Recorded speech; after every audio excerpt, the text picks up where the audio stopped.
I want to start with the Apostle Paul this morning. I won't retrace his history because you know it. He was a persecutor of Christians.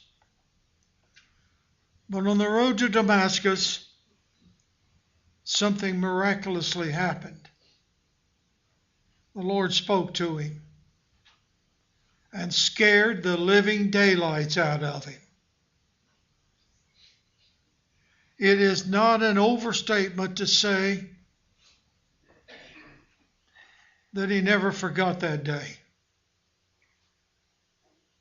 There are some days in my life that I've never forgotten.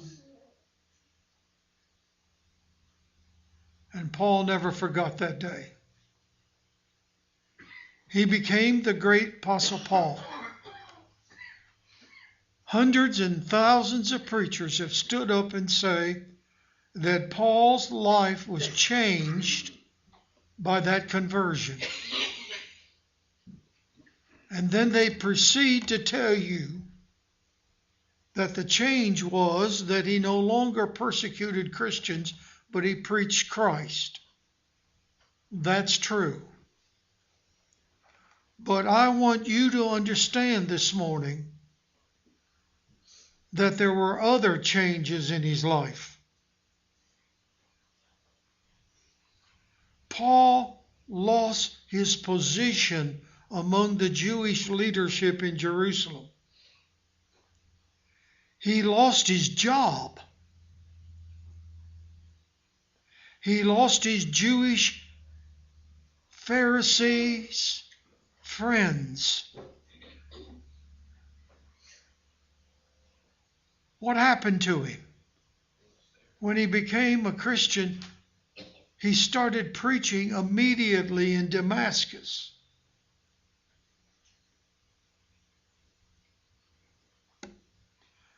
The Jews in Damascus hated his guts.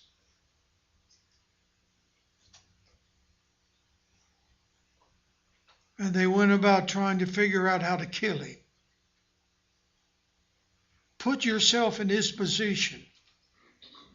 In a strange town, the only people that could be partially friendly to you were the Christians in town, and there are folks in town that want to kill you. So he goes to Jerusalem. And the Christians in Jerusalem want to have nothing to do with him.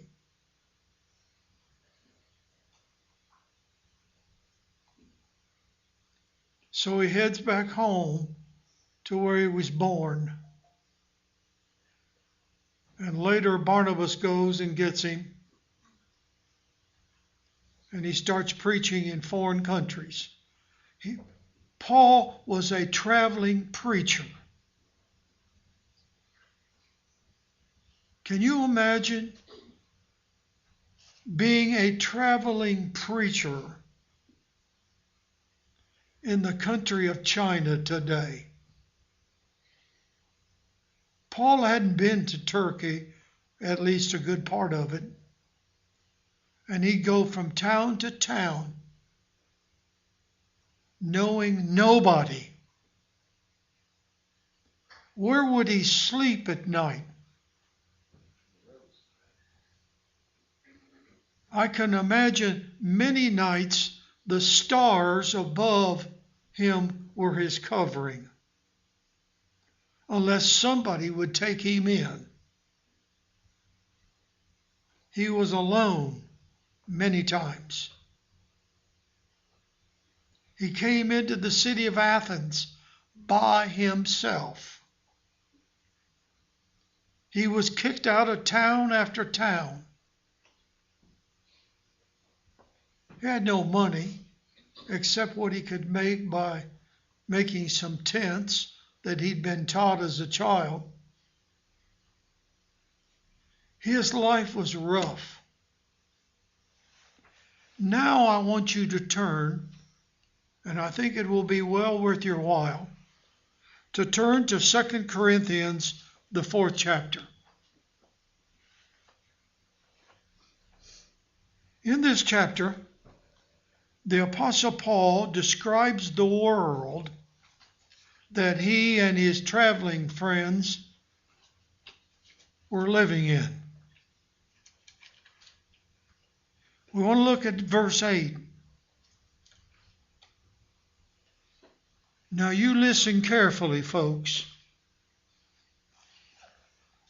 Paul says, we're troubled on every side. I want to ask you, have you ever been troubled? You go to bed tonight, any other night, and you can always think about the troubles you're having. Every one of us knows that feeling. Paul says we are troubled, but he never gave up. Then he says that they were distressed.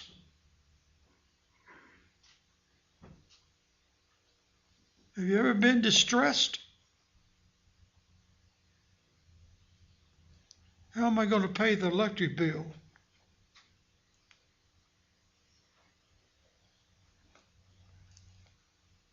I've got a child in the hospital. I have problems in my marriage. Paul says we're distressed. Then he says we're perplexed, but never in despair. Look at verse 9. He says we're persecuted. We'll stop there for just a second. The Apostle Paul in the 11th chapter of the same letter wrote this. He said in the 11th chapter, verse 25, 3 times I was beaten with rods.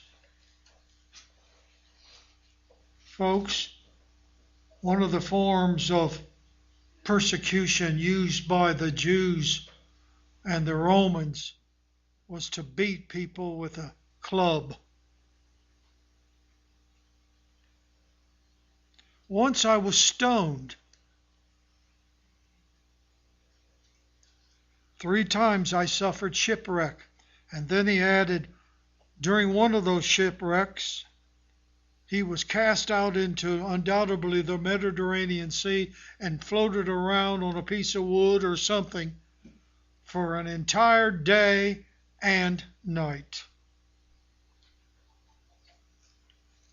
In journeyings, often, in perils of water, in perils of robbers, in perils by my own countrymen, in perils of the heathen, perils in the city, perils in the wilderness, perils in the sea, and perils among false brethren. In weariness, in painfulness, in watchings, often in hunger and thirst, in fastings, often in cold and nakedness. Not a one of us in this room has ever known that kind of persecution. They're persecuted, but he was never alone because God was with him. And then he adds in verse 9, cast down or knocked down. When I think of that phrase, I think of a boxing match in which one boxer makes a striking blow and the other one hits the mat. You know the picture? But the fella gets back up. That's the world the Apostle Paul lived in. I want you to understand why he was in that world.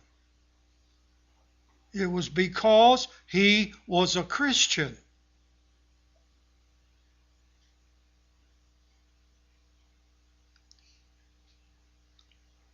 In that same 4th chapter, moving down a few verses, verse 16, for which cause we faint not, but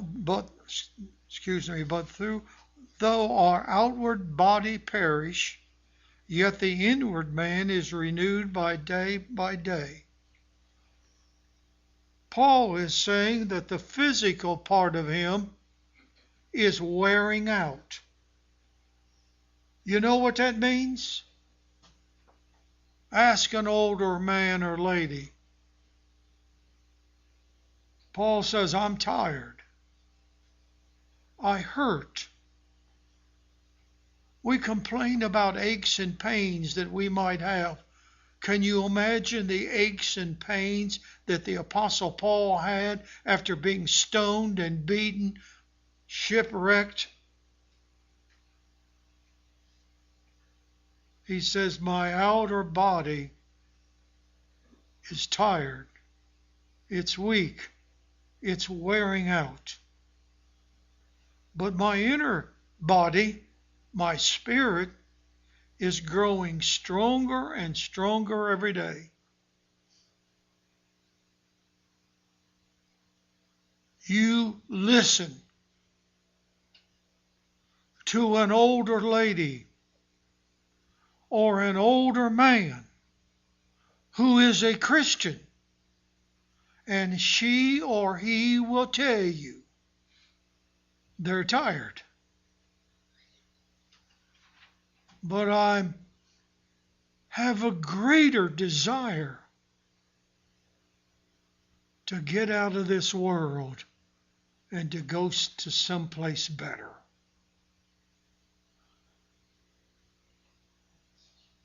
Stand by the bedside in a hospital where a man or a woman who is suffering from some disease that's going to take their lives, and hear them say, I am ready to leave.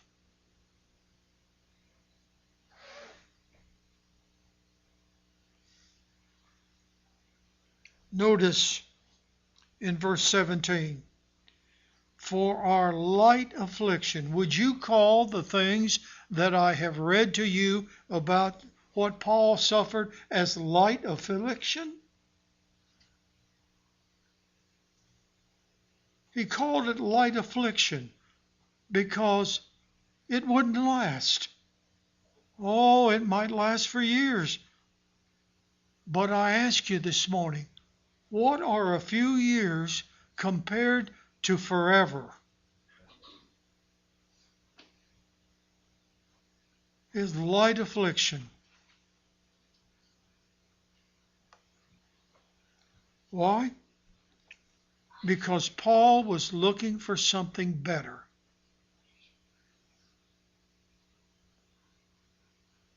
In the last verse, the 18th verse of that 4th chapter, Paul wrote this phrase, and it's very important. While we look not at the things that are seen, but at the things which are not seen. For the things which are seen are temporary, but the things which are not seen are eternal. If we could implant that thought in the head of every Christian and every human being, the things that we see are not really that important, because they're all going to go away someday.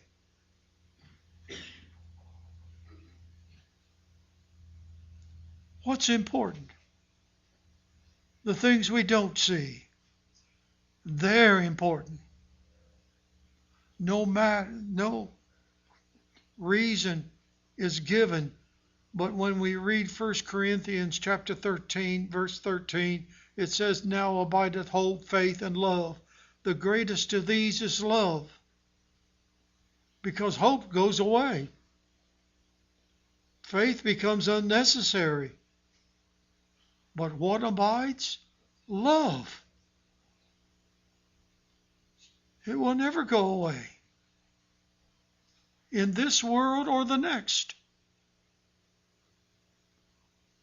But you can't see love. I'm not going to hand you a box when you leave this building and I say, now it's all taped up, love's inside of it, so it won't get out. You call me an idiot, and that'd be correct. Love is not seen. You can only see what love does.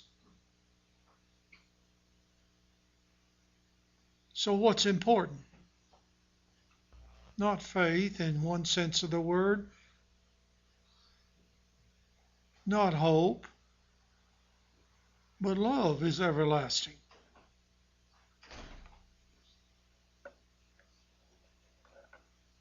You know, we need to turn to another passage. We'll come right back to this chapter. Let's go over to the Philippian letter.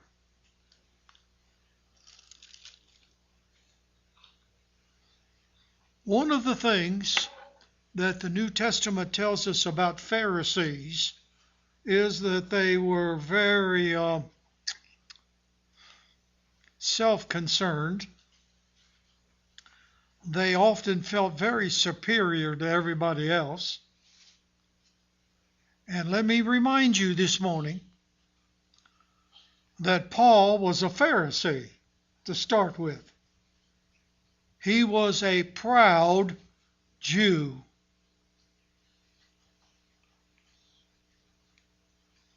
And you know something?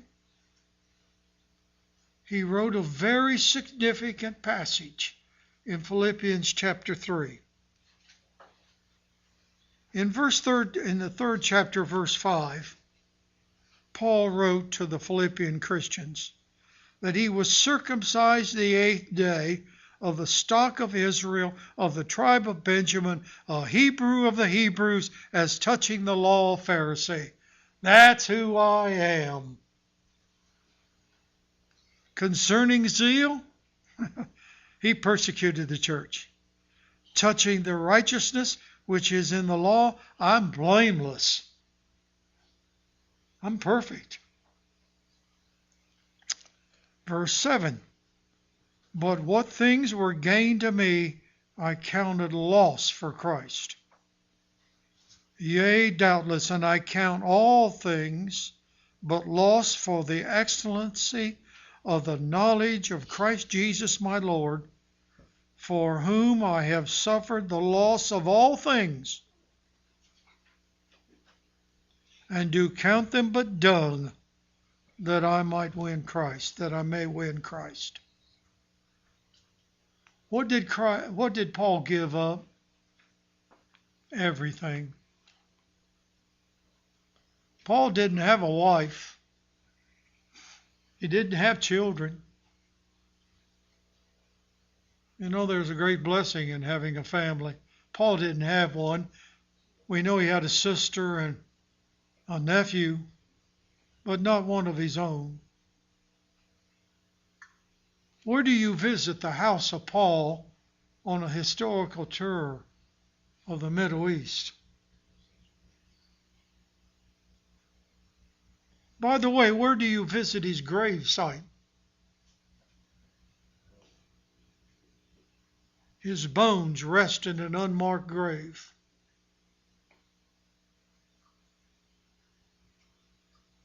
Paul lost everything, including his reputation, for the cause of Christ.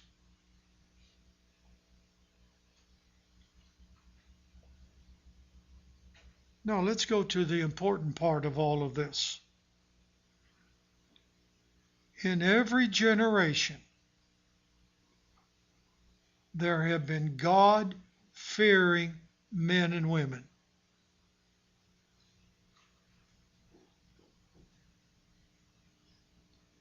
And they knew one very important thing. Now, I want you young folks, I wish they were all here this morning. I want you to understand this. These God-fearing people knew that there's more to life,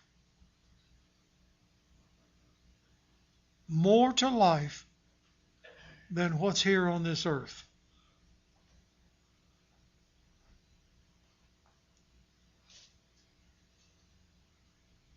I lost a son-in-law tomorrow, a year ago.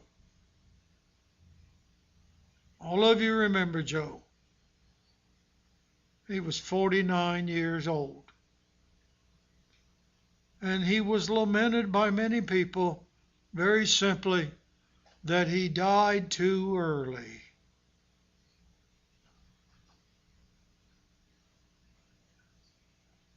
Life on this earth is short-lived. We have a neighbor, I think he's 102. And we say, that's a long time. But friend, 102 is not a single drop in a bucket of the bucket of eternity. There's more to life than this world.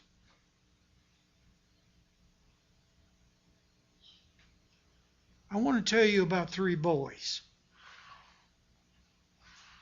These 3 boys were probably in their 20s, and they had been appointed government jobs, good government jobs,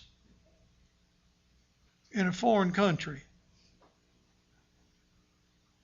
And the king in that foreign country demanded that everybody in his nation fall down and worship an idol god that he'd made. They were God-fearing boys. They said, no, we're not going to do it. We're going to worship the God of heaven, Jehovah God. And the king said, unless you fall down and worship my God, I'll put you into a fiery furnace. I'll burn you alive. Those 3 boys, Shadrach, Meshach, and Abednego, stood up before the king and said, in English, in our language, we don't care what you want us to do. We're going to worship our God only. And if you put us to death, that's all right too.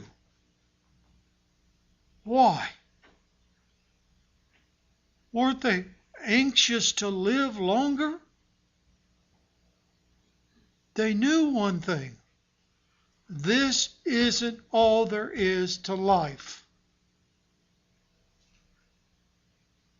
Where was this new world they were hoping for? It's an unseen world, but it was promised by the God that created it.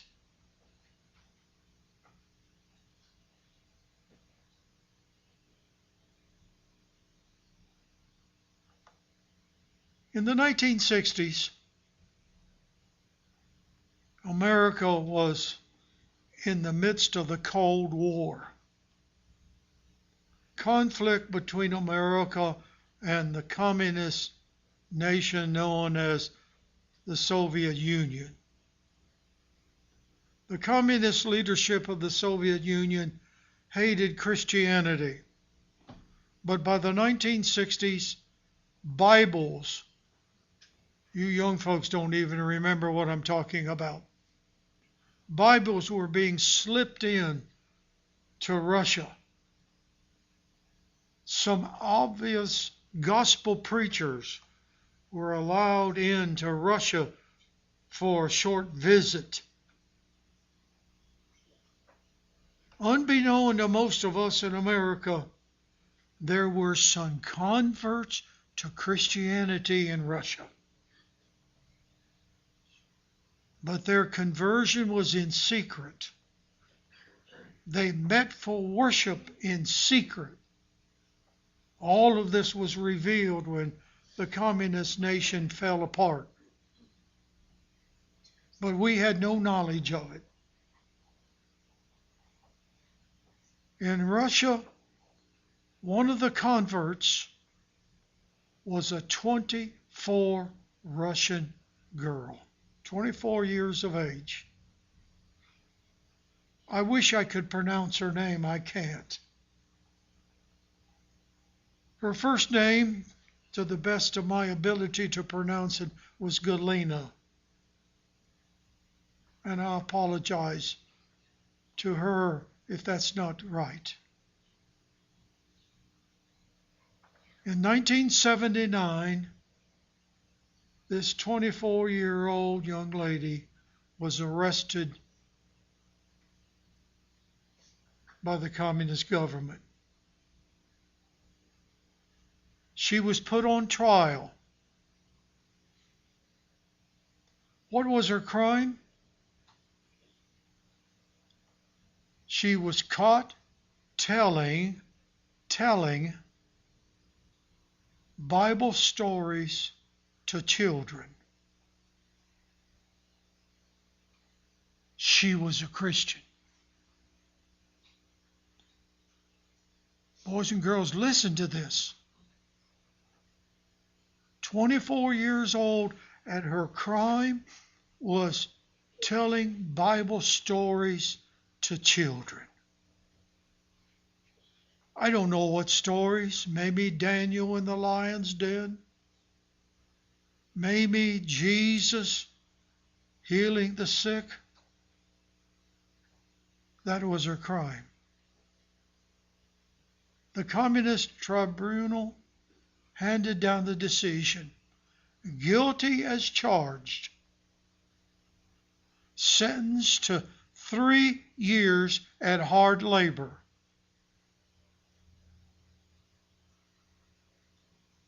She went to prison. 10 hours a day, she worked at hard labor. But she was a Christian. And when her time was off, she started teaching the other female prisoners about Christ.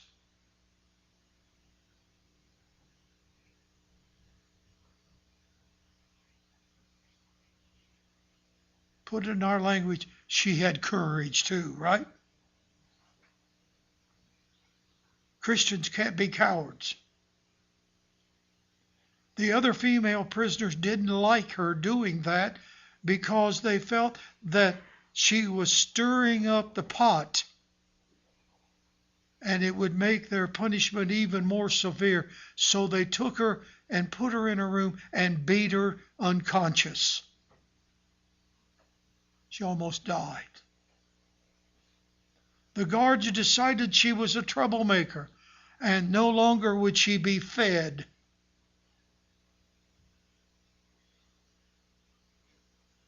She ate weeds and grass.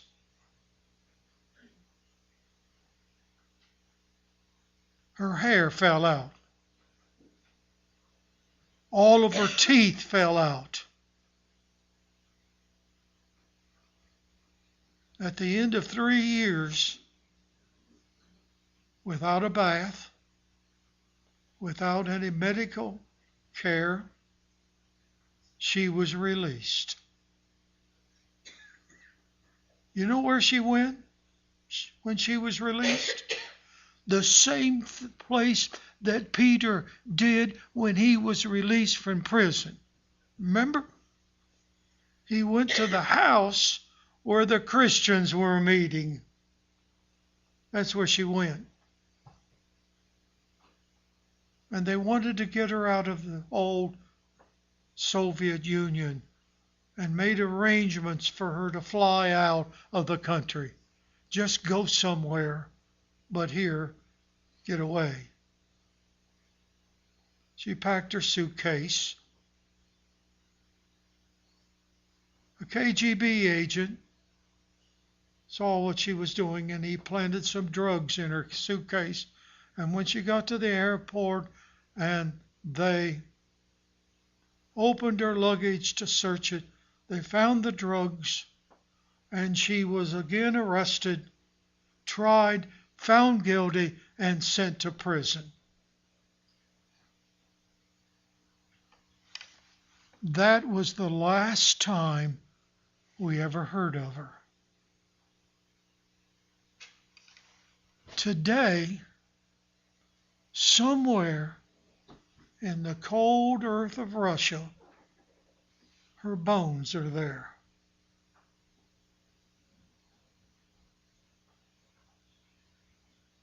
You say she had an easy time of it? She was looking for something better. Jesus said, I've gone to heaven to prepare a place for you. Hold it. If he's going to prepare a place for us as his followers, it's going to be more beautiful than this, right? But it's not going to be a physical world. Let your imagination roam. You can't even comprehend the beauty, the wonderful place called heaven. No sickness, no sorrow, no anxiety. Heaven. If heaven's not my home, tears bring to your eyes. The opposite of heaven is eternal punishment. And you know, if you're not a Christian, I urge you to become one. Any day of the week, any hour of the day, just call one of the men, one of the elders, myself, and we can baptize you into Christ. The invitation of Jesus Christ is yours. While we stand and sing, please.